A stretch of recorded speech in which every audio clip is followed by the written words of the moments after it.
welcome to Wellingborough Community Resilience Forum.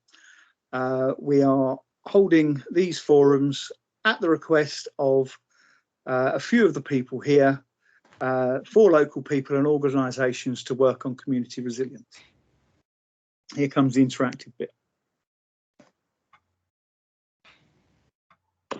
Okay. The next few slides, and as you probably guessed, there are sort of 9 slides, including the agenda, are just basically trying to get people talking a little bit. So this one talks about what is a community and what makes a community. Would anybody like to answer one or both of those questions? Who's talking? Sorry. Sorry, it's Anna. I was going to say common themes and values. Yes, definitely. Simon. Yeah, I think for me, I didn't jump straight in. I was actually eating the rest of my lunch, actually, so apologies for that. But I think for me, community is knowing, who to turn to that can specialise in what area, that, we can look to, someone comes to you with a specific reason or an ask or looking for support or something, you can actually signpost them over to that expert or those people that are actually offering that service. We see it a lot in the businesses, obviously, and been doing this for nearly on 13 years now around the area, and it works really well for us. Good. Would anybody else like to stick their hand up? By the way, Simon, I did like the way you used your sticky handy up thing. Joe would like to speak. Yeah, I think a community is about everybody pulling together to support each other, to make sure that everybody's safe and feels safe at home and at work and in their area that they live in, whether that's an estate or a town. Fabulous. And Joe would like to say something? Yeah, I mean, I think to me, community is, obviously we all live in the community, but we all seem to have little groups of little things that are going on in the town, in the place, in the environment where we live. But we're not really aware of what is going on, what services are going on, how can we access them, how can we refer, what can we do to make it a better and a safer working or nice, what can I say, a more happier and friendlier atmosphere or for any family or anyone in the community. So if we all know our different little roles and we know how we can help each other, I think that is a better way forward, rather than, one person doing it all or trying. Well, we definitely don't want that, because that gets us nowhere. I think Mary was the next person to put her hand up, and then Marion. Well, in simple way, I think it's community is like, it's all the common people coming together unitedly and trying to share each other's burden, regardless of whether what sort of burden is it financially or emotionally, or socially, whatever it is. We just, try to signpost one another to the right direction where we could. Absolutely. Marion?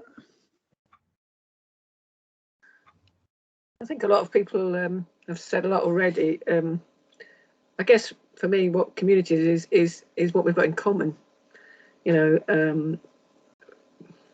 If you think about it, Wellingborough as a whole town is a community, but it's actually made up of lots of little bits of community.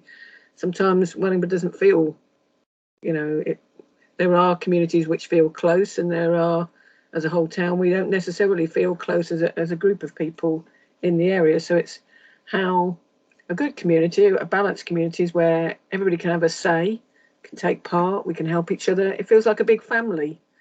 That's a good way of putting it, Marion, family. I think, like, for me, like, the picture kind of is what I think a community is. It's different groups of people and organisations all in the same place. Are you still got your hand up from earlier, Jay, or is it you'd like to speak again? Sorry, no, I need to put it down. Okay, fabulous. I'm going to move on to the next slide, because these are like little icebreakers rather than the main event. This one's a fairly similar slide. It's sort of, where is community? Again, somebody might want to sort of start off with where they think community is. Or somebody might think we've already answered that question. Who knows? Well, it's everywhere, really, or it can be everywhere.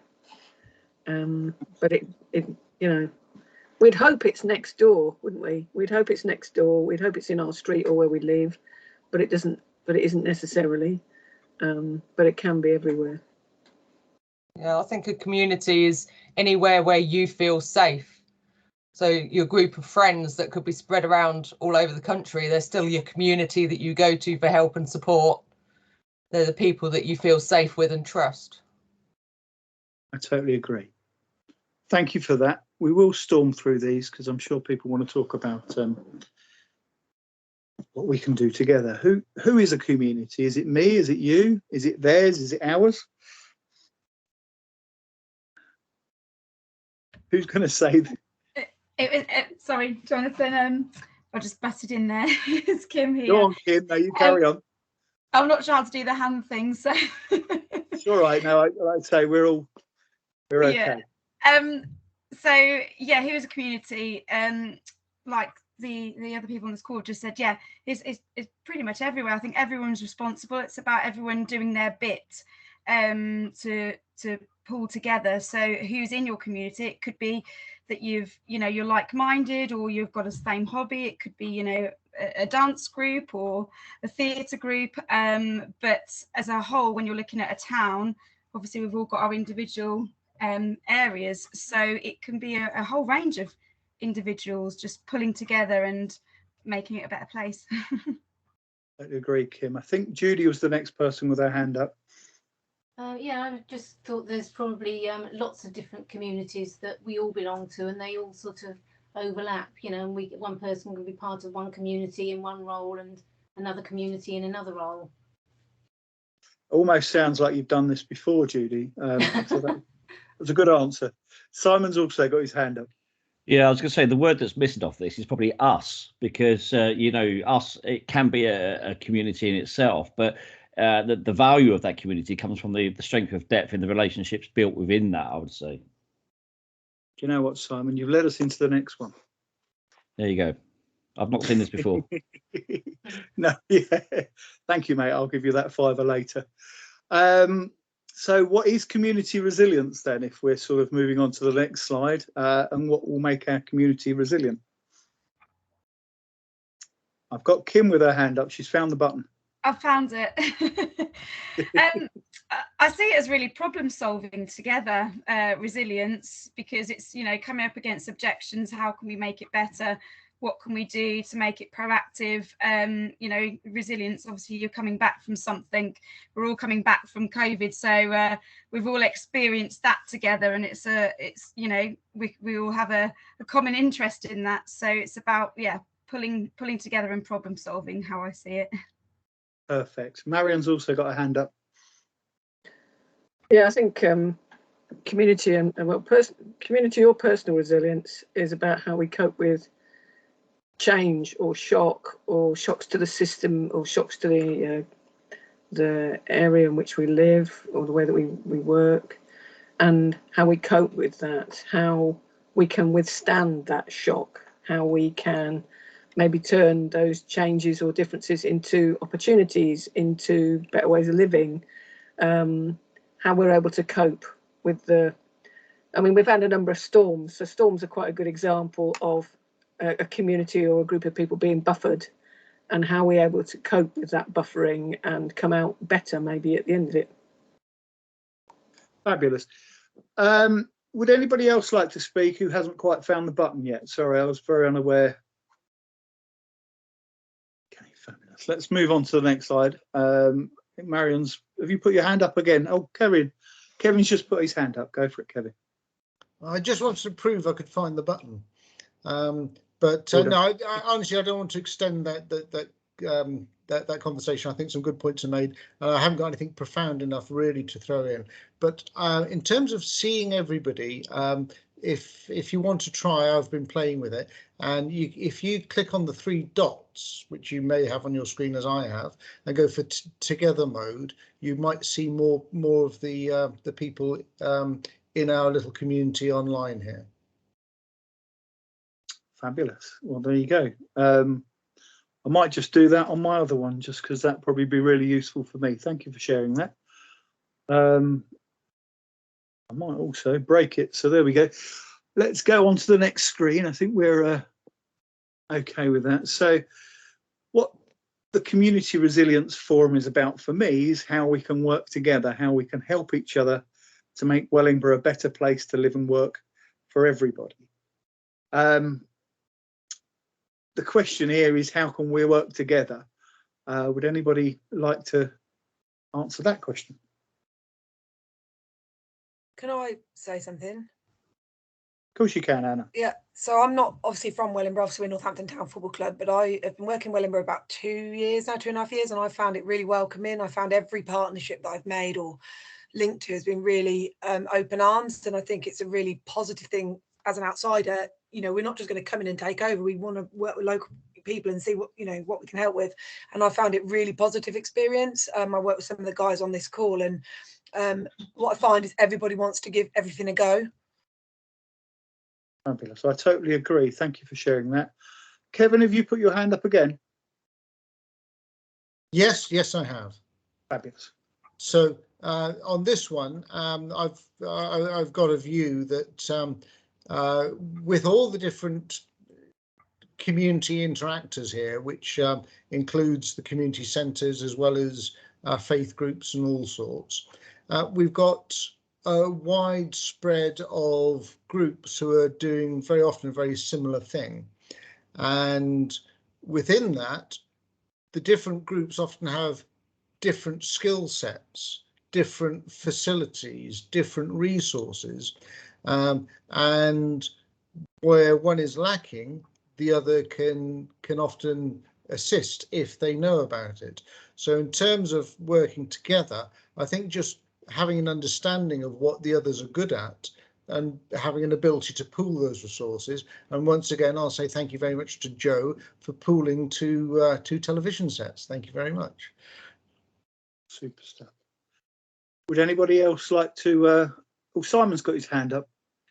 Yeah, I just want to echo what Kevin's just said there, really. I mean, alongside the board position at Tresham, I've also got a board position with a charity in Kettering, and what we do as a Kettering-based charity is actually work with other charities in the area, because obviously you can't handle everything. So, you know, if you've got that support and you get to know what each other can do and where each other's strengths are, then it can make the community stronger and obviously far more resilient towards some of the things that we've obviously experienced over the last period, the last couple of years, and that by working together and actually playing to people's strengths. So yeah, I totally agree with what Kevin's just said there, and you know, I think that's the way forward. Thank you, Simon. Joe's also got a hand up. Yeah, and I just want to echo really what Jonathan and Simon have both said about us all working together and sharing. And I think the forum's a great way that we can all get together and find out more about each other and learn what we can do to help each other. I think also everyone needs to realise that we all need to work together to support the town. As much as some of us have got different areas that we work with, we need to be able to work together and appreciate that other people can do other things. I got described recently by another local organisation as competition, and that's heartbreaking for us because we don't want to be in competition with anybody. We want to work with people. That's why we have all the different groups here. It's why we have all the family open days and events so that people can come along.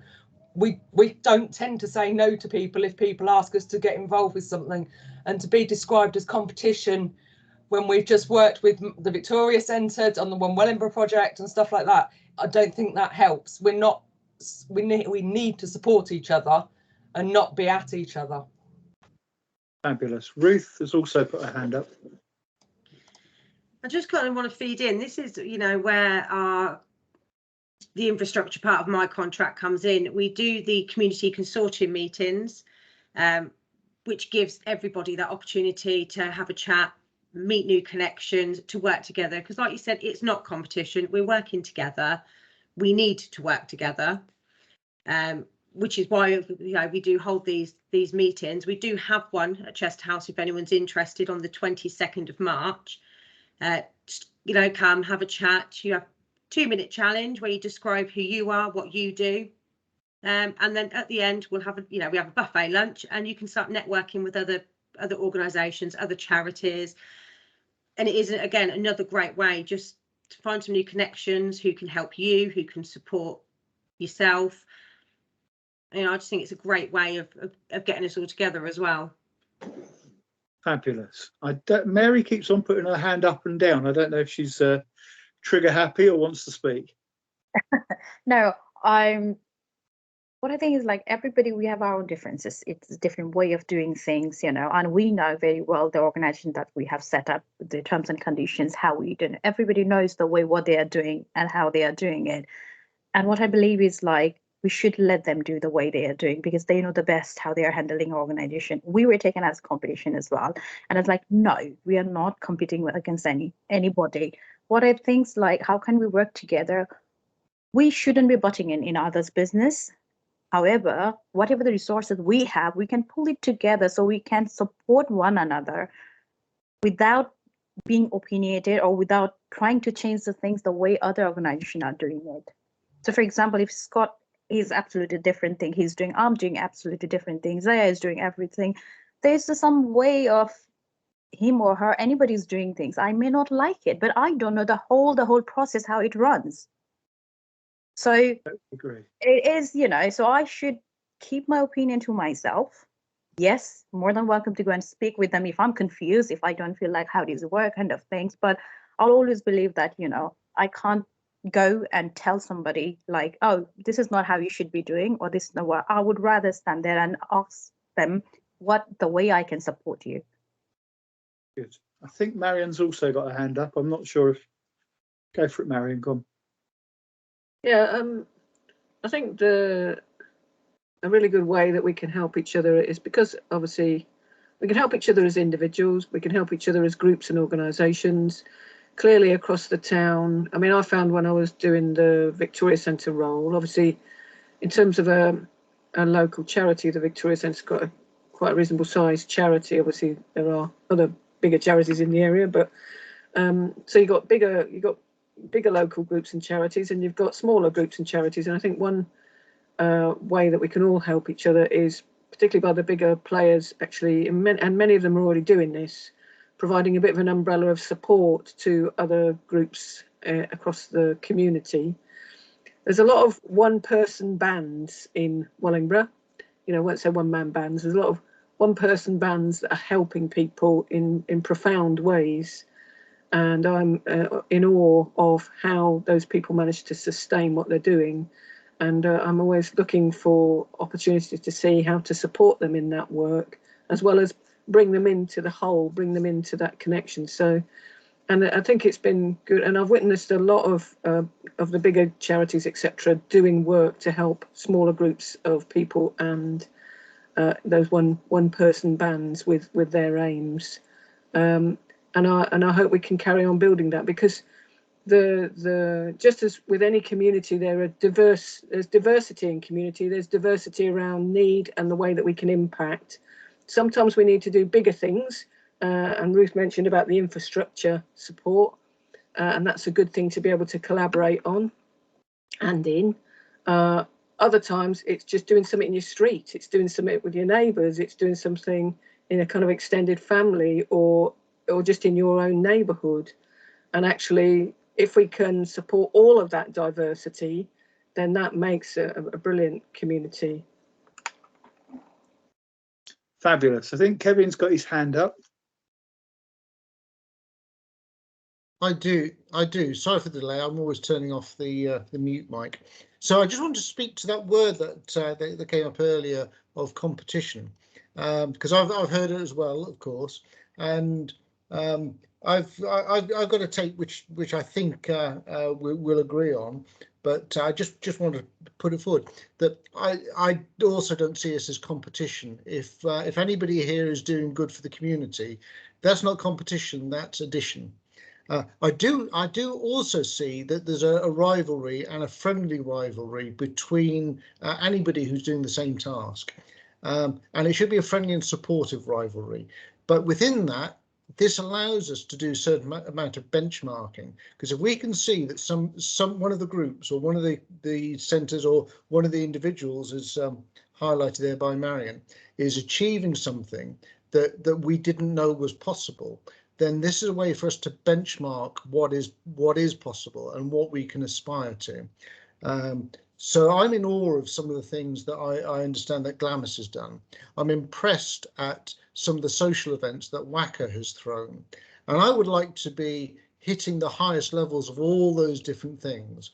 And how do I know what the highest levels is unless I see somebody else has expanded the options? So I'm actually I like to see a little bit of rivalry, because I think it keeps us all on our toes and keeps us pushing to be better. But no, not competition, just a bit of a friendly, encouraging, supportive rivalry, I think is a healthy thing. Very good point, I think. Well made. Jay has had her hand up for a while. Yeah, just following on to what Mary said. Yes, we all doing our little bit and whatever we're doing, but it's also about an opportunity, I think, or for me, it would be about learning something new, maybe learning it or putting it in a different way, because maybe I'm a bit stuck and I've been doing it for so long, I just can't see. And I think I've exhausted all the options that I have. But then when you go to, if somebody is running another project or organization or whatever, I might learn something new from them. So for me, it's also about learning about how all the other small communities are doing their bit to help the larger community. I think it's about learning. I would like to learn. I would like to say, well, I've got a skill and I can help you with this if you can help me with that, which will be a little exchange as well, which I think would work wonderful, you know, in a community resilience kind of a thing, if that makes sense. Perfectly, fantastic. And I think Simon's put his hand up as well. Yeah, thanks, Jonathan. Jaya and Kevin, what you both said there is absolutely spot on, I believe. And you give you a perfect example of what we've been doing at the Northamptonshire level. We're keen to make sure that there's a strong resilience around the business community with the Northamptonshire business community. So I'm talking about obviously East Northamptonshire, Kettering, Corby and Wellingborough, as well as everybody else within that area. 337,000 population, I believe, and 14,000 businesses. But what's really positive come out of this is how we're collaborating very closely with the Northamptonshire Chamber of Commerce. Everyone keeps saying to us, you know, what we're doing is actually competing with the Chamber of Commerce, which has been around for over 100 years, 1,000 members. But, you know, if there's 14,000 businesses in Northamptonshire alone, they're not all members of the Chamber of Commerce. So we're working very, very closely. So if businesses can do it, community can do it as well. And this is what I was really keen to join the call, really, to get that message today, to say, you know, we're keen to collaborate with community as much as we can as well, make sure that, you know, we understand what's available. As Joe knows from the Wellingborough Business Network that we helped introduce into the town, 2017, I think it was. We've been looking to use community venues, etc., to hold our meetings. So, you know, it's key that we do work together, especially after what we've been through over the last sort of two and a half years, really, with obviously the coronavirus and Brexit, and also the change of the council structures as well. So I think, you know, I think it's a fabulous forum, Jonathan and Marion, and you know, obviously thanks for setting it up. Fabulous. And talking about Marion, she's just put her hand up. I'm glad Simon's been able to join us today, because I think sometimes when we talk about community, we can forget about business, and business is at the heart of our communities, because many of us run those businesses. And you know, we're supporting ourselves, our communities and our families to thrive. And I think something I've felt for a long time, I've really wanted to see how the voluntary sector, community groups and others can work much more collaboratively with local business and vice versa, and how we can work together. Because I mean, in this community, we've got an immense amount of resource, immense amount of capability and skill. And I think it's important that we look to see how we make the best of that. We pool that and make the best of the resources that we've got, as well as, I mean, and as a local councillor, I'm keen to see how we can bring more resource into the community. I think Wellingborough has sometimes been left out in terms of the resources that have come into the area. And, you know, there's lots of ways of bringing those resources in, not just through the councils, but, you know, working in partnership with local business, is a really good way of doing that. And I think, you know, there's a massive wealth to this area in terms of all those resources that we don't really bring to the fore. And, you know, one of the things that other people in other areas that want to create sustainable communities think about is how do we hold the wealth of that community in the community?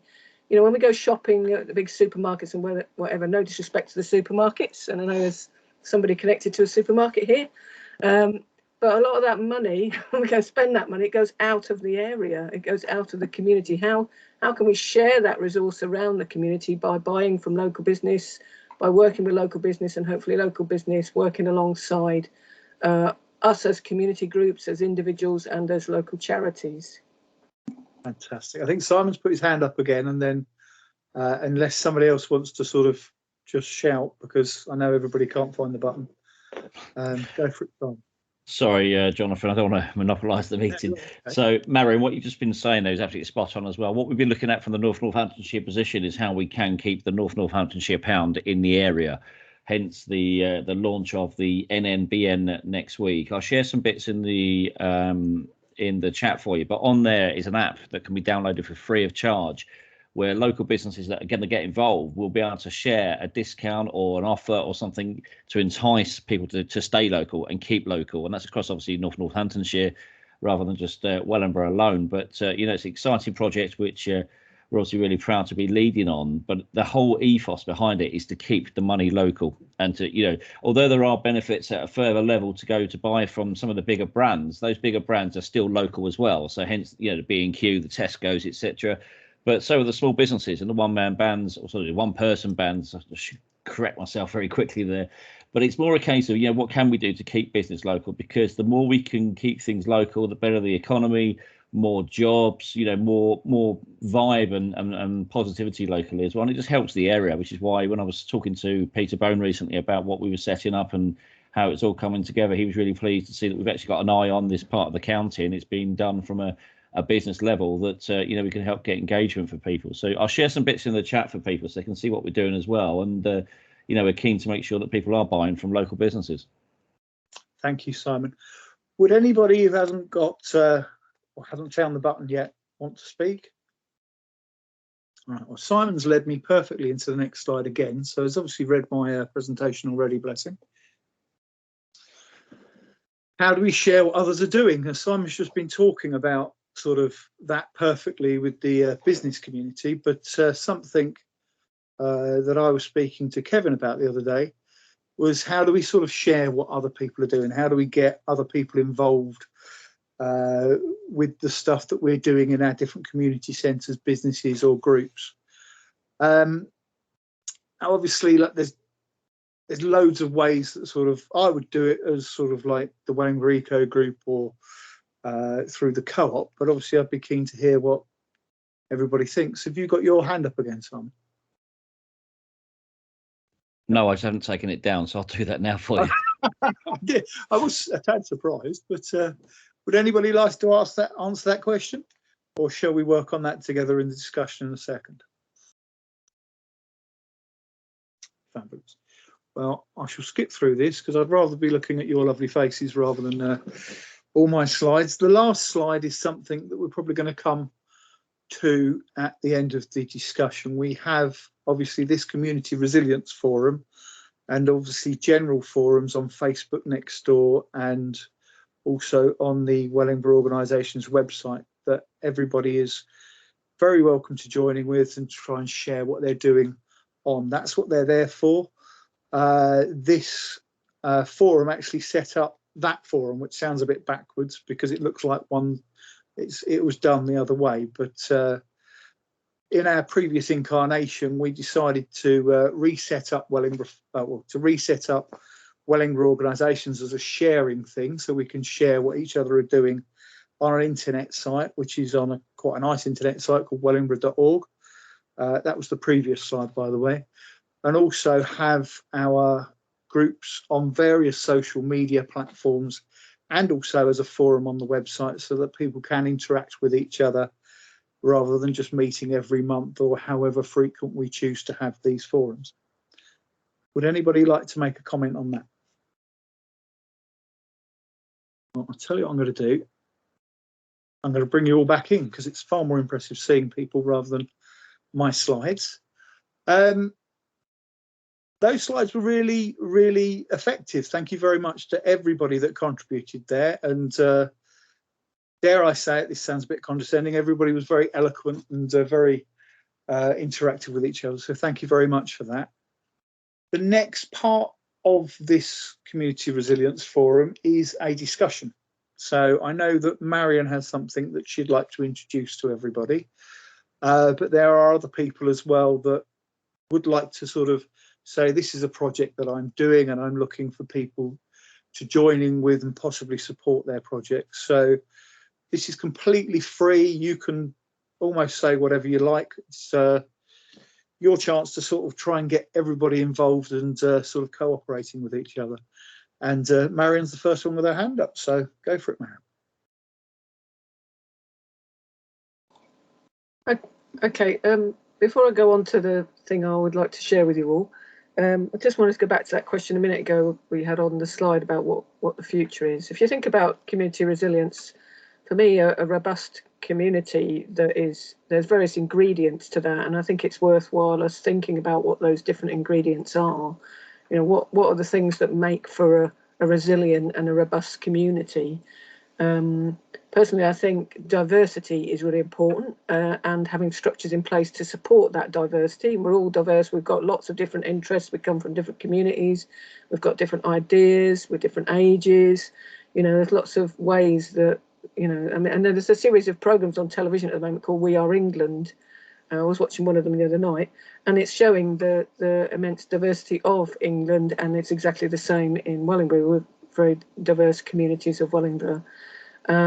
So, you know, being able to, if you think about in nature, the biodiverse, and it's in the title, the forms of nature and plant species particularly that do well are when there's a broad diversity of those species. So how can we support diversity and enable people from different communities with different ideas, different languages? Some people are disabled, some people non-disabled, some people who identify as lesbian or gay, some people that identify as transgender.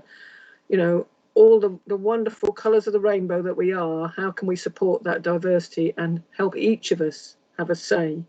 And for me, that's the second element of a good and diverse and resilient community, is people being able to be heard and have a say as part of that community, and to be able to take part and help each other.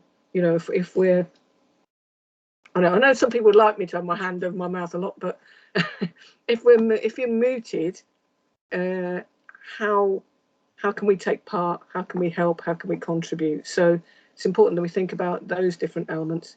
Yeah, I could bore you for this, but I think maybe after the session, Jonathan, it might be worth sharing some of the notes that we took from the last sessions last year when we were talking about the different elements that make up a resilient community. I know I've mentioned a few. I mean, Simon mentioned a minute ago about local business. I think we've got to be able to generate incomes and support each other, support ourselves. So that's another aspect of a resilient community, I would suggest. But anyway, what I would like to, another part of a resilient community is that we actually have a community to live in, and we have a planet to live on. And so I just want to talk to you briefly about the project that we've just started.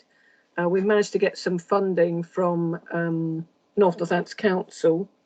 So a lot of us were watching the COP stuff, you know, the global climate action meeting in November last year, COP26. Now, I've been connected with the Green Movement for a long time, and it comes from a very personal desire to, well, for connection, to save, to be, that we all have a good place to live on the earth, that we get a chance to share the resources of the earth, and that we look after other species on the earth as well, because all of that makes for a good life for all of us. And for me, that is another aspect of resilience in a community. So we were inspired to put in for some money from North Northampton Council. We thought we need, I don't know if anybody saw any of the COP stuff last year or were listening to the speeches, watched any of the David Attenborough films or any of the Earthshot films that were on the BBC from Prince William. I found it all really inspiring again. And I thought, you know, we need to start again to do more work in Wellingborough to help understand the challenges around climate change, but to really also think, as we respond to that, you know, we need to change the way we live and the way we operate in the communities, the way we run our lives.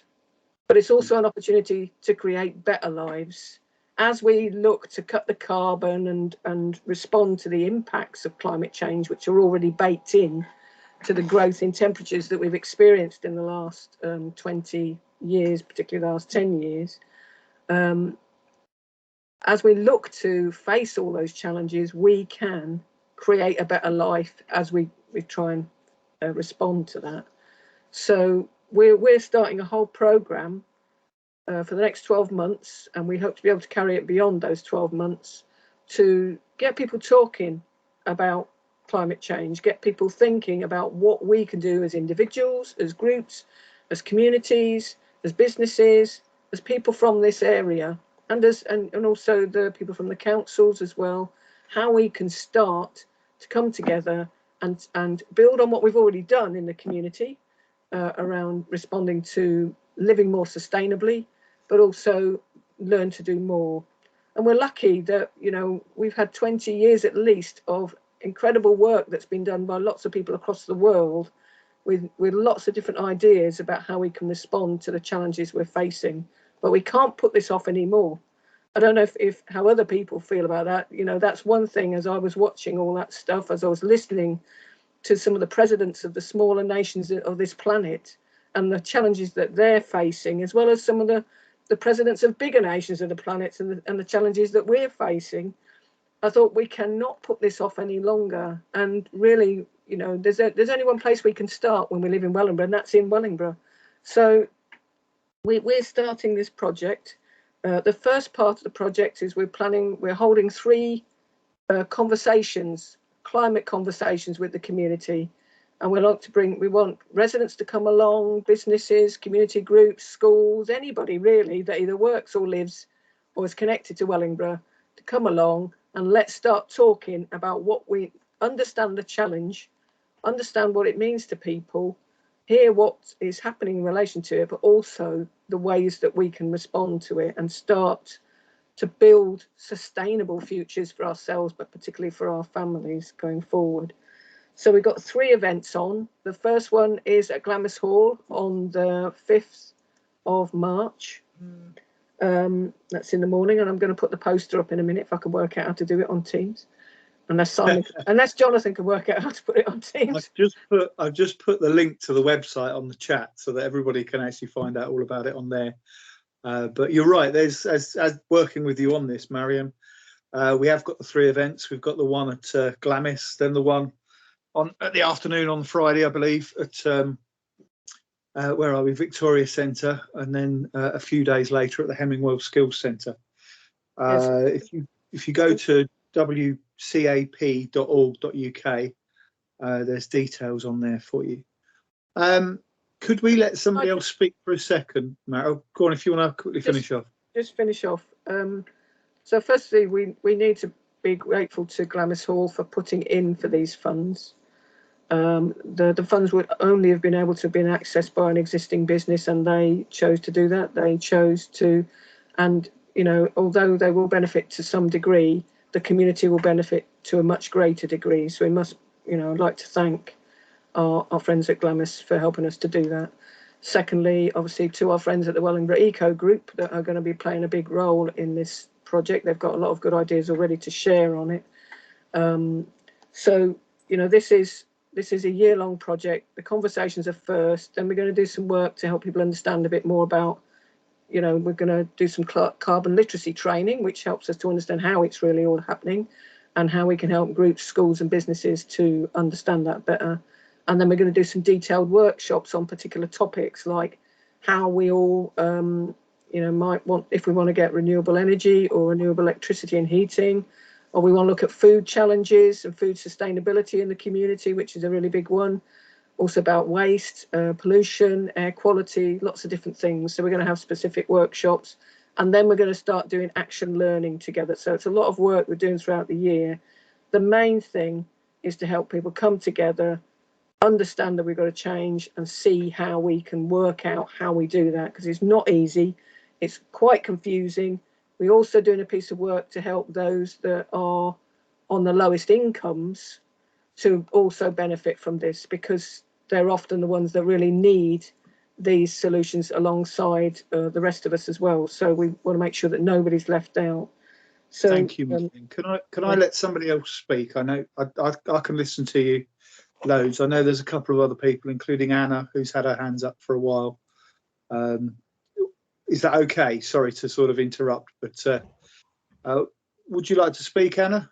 Yeah, I was just going to say, Marion, I'm wondering if there's anything we can do to support or promote what you're doing. There's a couple of things there. So you've mentioned around, so obviously I've got our Kicks groups, who part of the Premier League Kicks programme is around social action and youth voice. So we've got these kind of captive audiences, if you like, of young people who the whole point of doing the football is to give them positive diversion activity. It doesn't have to be sport, it can be anything.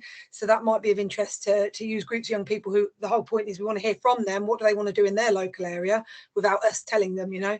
So there's that element if you wish to use any kind of youth groups. We've got age 8 to 18. And then the other thing is, across all football clubs in the country, they run something called Planet Super League, which is also involving schools. So this is not our initiative, but we are part of it. So basically, Planet Super League is around just what you were saying, obviously with schools and young people, but it's teaching them really simple things they can do to, you know, learn about their environment. And the way they pitch it is, in the schools, they're running it themselves. So we're just like, I suppose, a third party. They can sign up to play for Northampton Town. They score points for doing things like food waste reduction, energy, outdoor off-screen time. There's loads of different challenges, and they're really small. It's all done on social media. So actually, we're the middleman, if you like. And we've passed it on to schools. We're working in loads and loads of schools across the county in our other programmes, and this is just one small part of it. We are in quite a few of the Wellingborough schools already, where it kind of depends on the school. Sometimes they just jump on board, they run with it and go, look, we're scoring all these goals for climate change, etc. They're getting awards, and suddenly the national programme are going, oh, Northamptonshire, Wellingborough, you're doing fantastically. And we're kind of going, what? You know, so we just sort of start it. And it's us that go in and do the assemblies, and we're using our education sport mentors, so young, it's usually male role models, using the sporty, you know, football side of it. And they go in and kind of launch it. We do assemblies and stuff. And then we kind of go, right, we've done our bit. But the good thing about it, it's not just the kids in the schools, it's the families. And it can be any family from any income. You don't need to buy anything. You don't need to do anything. And in some schools, in some cases, I'm thinking Wellingborough particularly, and some of our Rawn schools, they've completely just latched onto it because they've used it as part of their social action. They use it as part of their like school council type stuff, and they've just gone for it, and they're winning awards nationally, and we're kind of going, brilliant. So if there's any interest, we can maybe like support and publicise what you guys are doing and saying, oh look, if you're a Wellingborough school family, you could be doing this. Absolutely, that's brilliant, because and I'm about this afternoon when I finish this meeting to send out more invitations to these conversations, so I'll make sure that gets to you, Anna, if you want to pass it on to the schools and the groups that you're connected with. That would be wonderful, because we want to get lots of, I mean, you know, we have a lot of meetings and stuff in Wellingborough, don't we? But we need to get more young people coming out and taking part in this and engaging in it in all their different ways as well. So that would be fantastic. Thank you very much. Yeah, definitely. Thank you both. Lorraine had her hand up a few times and it's disappeared again. I'm not sure if you'd like to say anything, Lorraine. It would be interesting. Yeah, it Sorry, was just it's just a quick one really, because you were talking about what we're currently working on. So at Great Wall Homes at the moment, I'm the lead in putting together a new customer-based equality, diversity and inclusion group. Now, we've got our customers together. And one of the things that I've sort of we're working on at the moment is inviting guest speakers to come in so they can actually educate and have a webinar sort of situation. So at the moment, I've invited OBE Phil Friend to join us to talk about disability and hidden disabilities, neurodiversity, which affects a lot of our customers, a lot of our family members and day to day. So I'm currently looking for a guest speaker to speak to the group about LGBTQ and how we can look at that and have open conversations and start those conversations. So if anyone out there basically that knows anyone that could, you know, who specialises in some sort of an area to do with equality and diversity, please let me know, because I'm great to talk to them and see how they can support us in our group. We're also hoping to start a young people's EDI group, and that's on the request that we've got from 14 to 18-year-olds that really want to have that safe space to have that discussion. So yeah, that's it from me really, is just to put it out there. That's what I'm working on, and if anyone can assist me or know of any training or anything else that might be available out there to customers or staff, just please let me know. Perfect, thank you very much. I think Anna's got her hand up still, or no? Okay, nice thumbs up there, Marion. You're just showing off now. This is something that I didn't think I'd ever say, but Scott hasn't spoken yet, I don't think. So have you got anything to say, Scott? No, you know me, pretty quiet and shy. No, it's been good.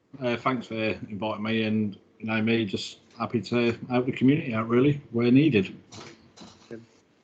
There's somebody else I don't think spoken an awful lot either. Well, Allan and Judy haven't said an awful lot either. But would anybody else like to say anything? Either of those or anybody?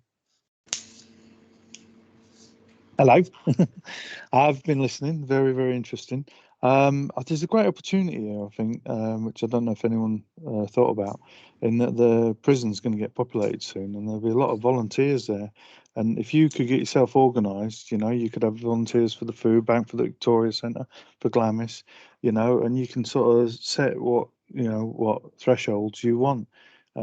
So, you know, there's a great thing to think about there, maybe work on. But the fact you're getting ready for something like that would then help with all the other organisations, and you might find there's others out there that might want to jump on board as well. So yeah, no, it's just very interesting to have been invited. Thank you very much for having me here. I work for BAM, and obviously they let me have a volunteer day to come and do some wombling, which was very generous of them.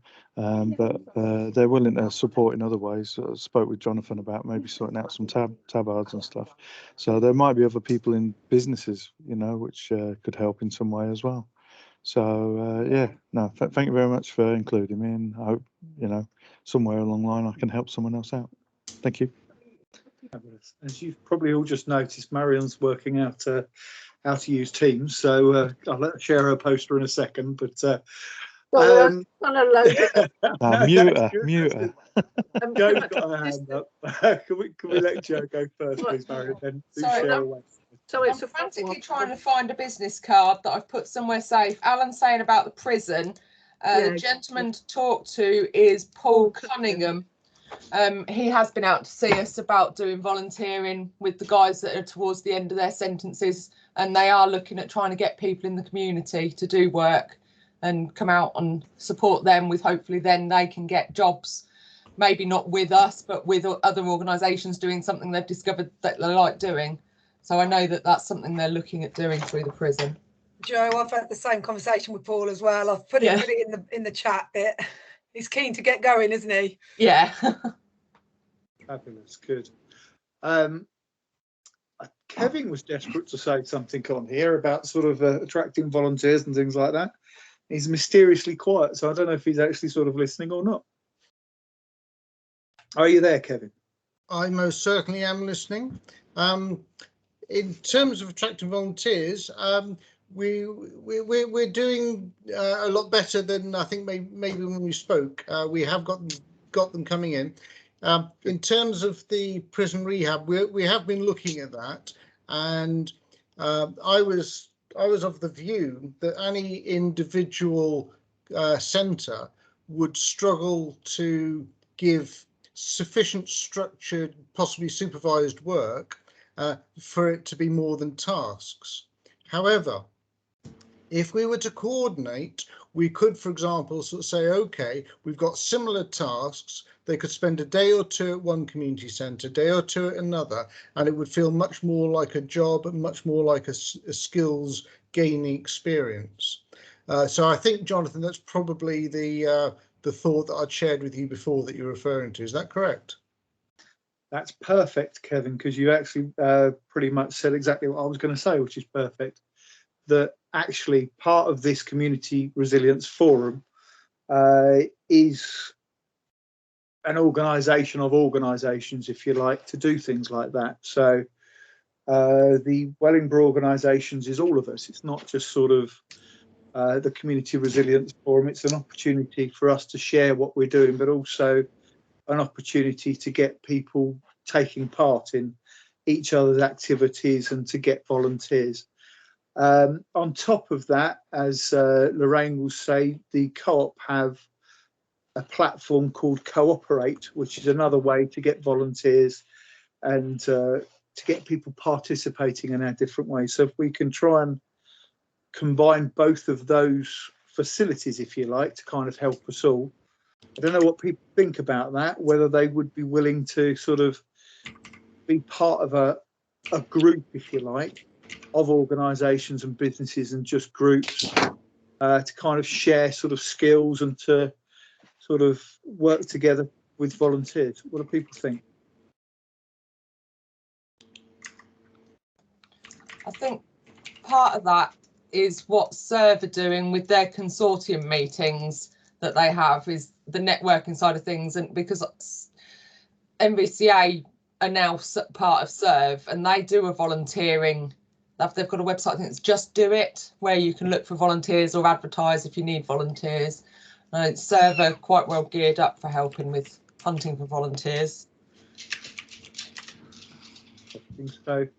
Are we saying that we should sort of try and work with them to facilitate sort of group activities like that?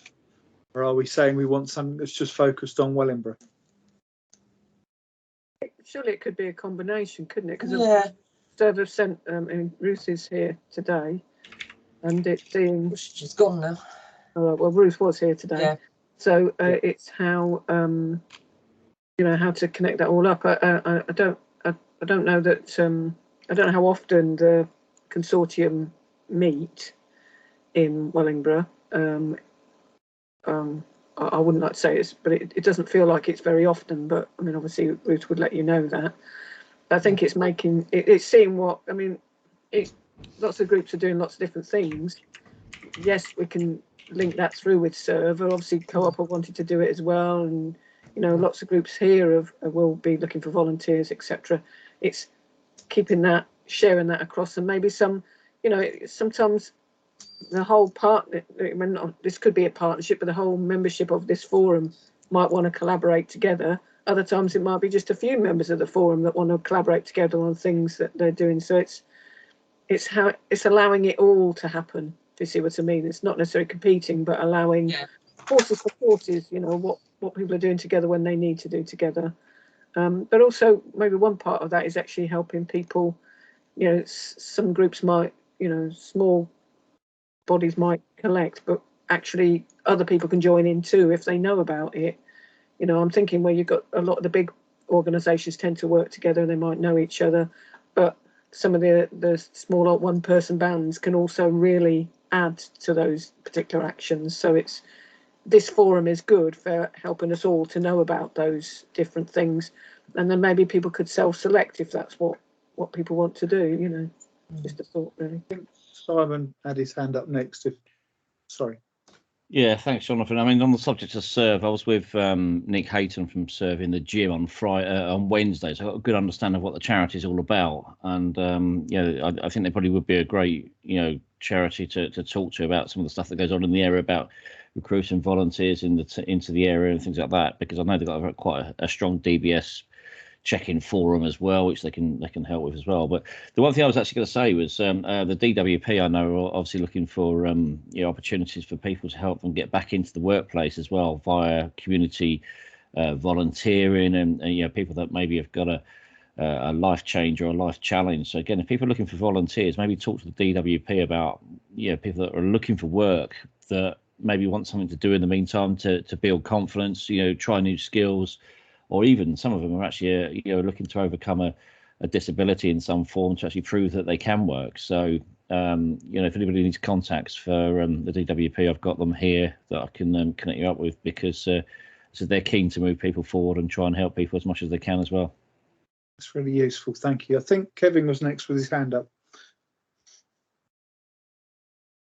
Yes, thank you. Just following on from Marion's point there, where projects will have different coalitions of the willing. within that, under GDPR, we know that things can't always be shared readily. I wonder if we might just agree amongst ourselves in this forum that Jonathan could share all our contact details between ourselves, and if anybody isn't comfortable with that, then they just get excluded from the list, and then we can have some organic collaborating going on within coalitions of the willing. It's a very good idea, thank you. Jo had her hand up for 5 seconds as well. Jo changed her mind. Okay. That's allowed, Jo. Fantastic. Have you got your hand up again, Kevin?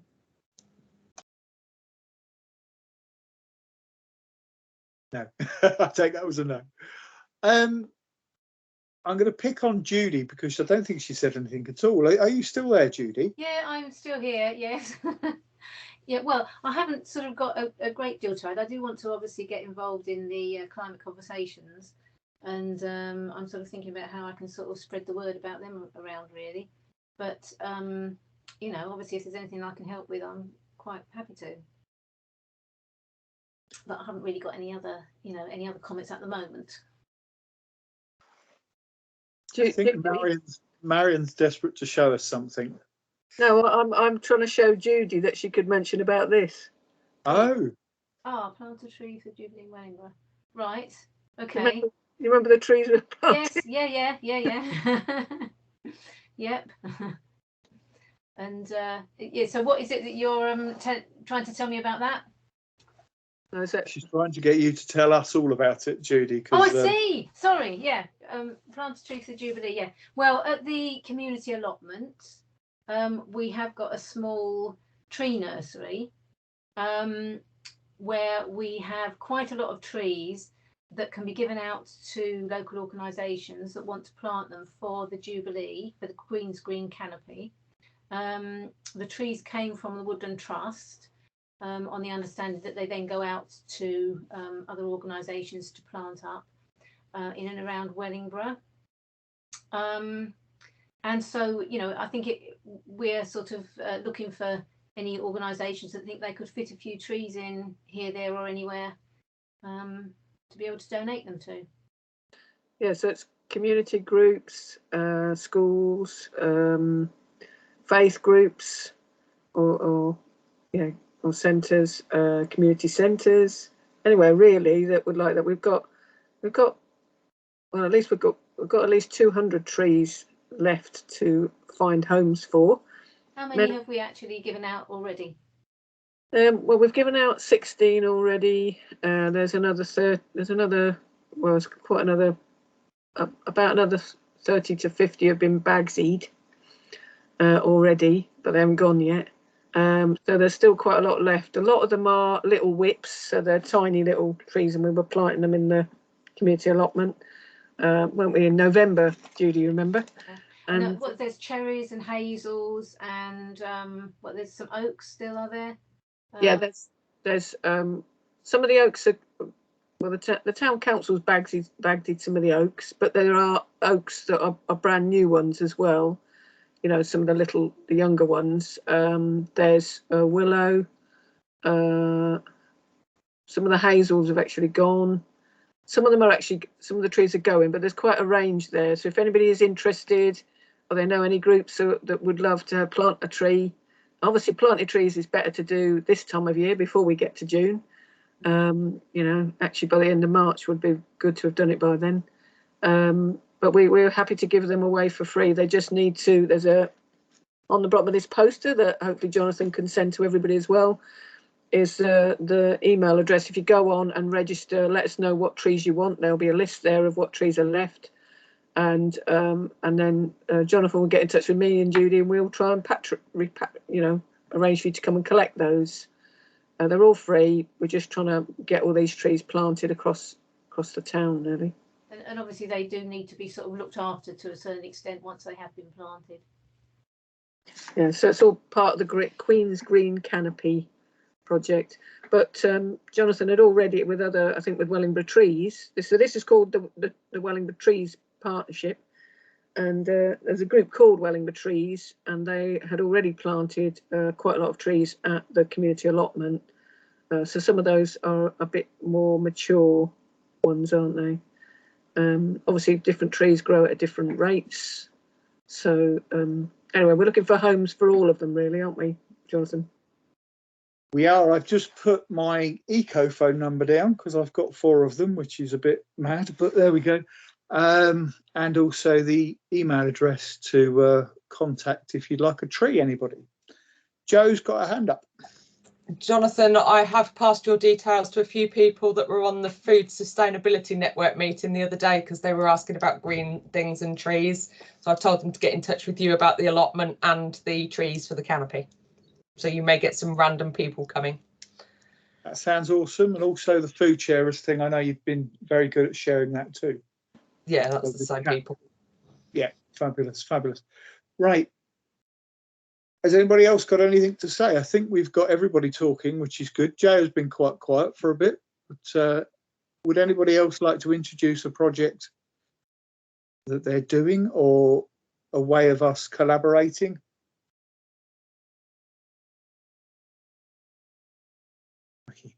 Yeah, I thought Jay was just about to speak there because the silence thing came off. Yeah, I'm still here. I'm just listening to everybody. Okay, fantastic. Simon's got his hand up.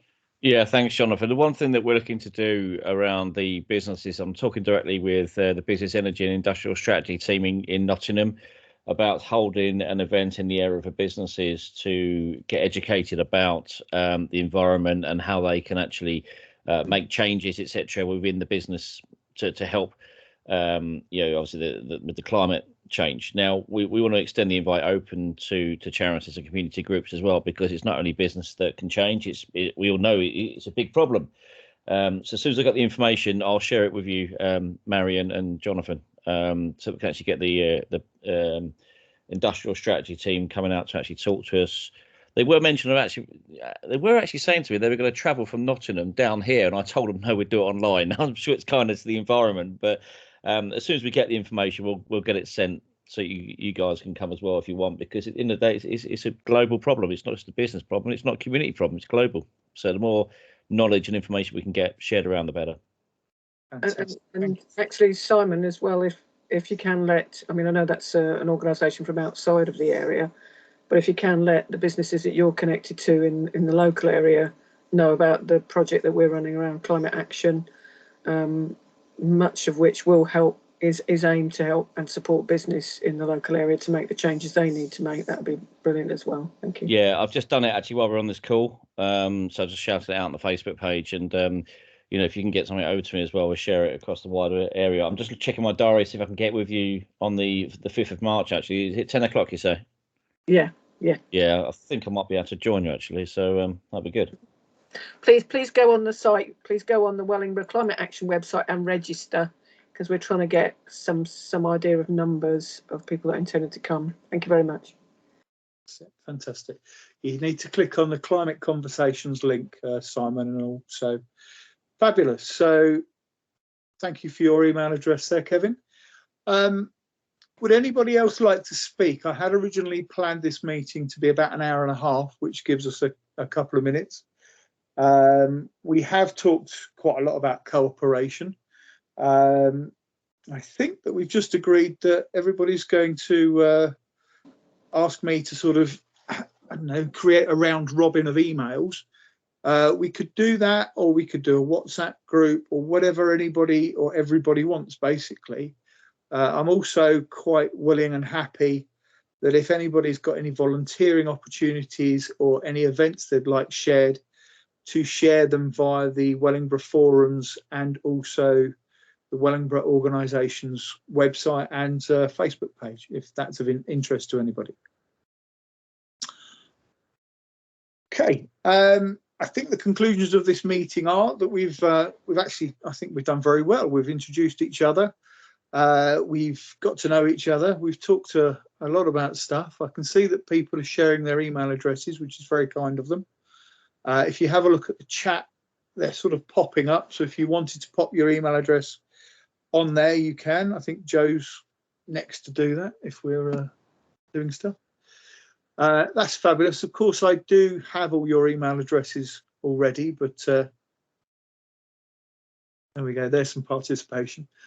The next Community Resilience Forum, I'm hoping that everybody's found this really useful and a really positive thing to do.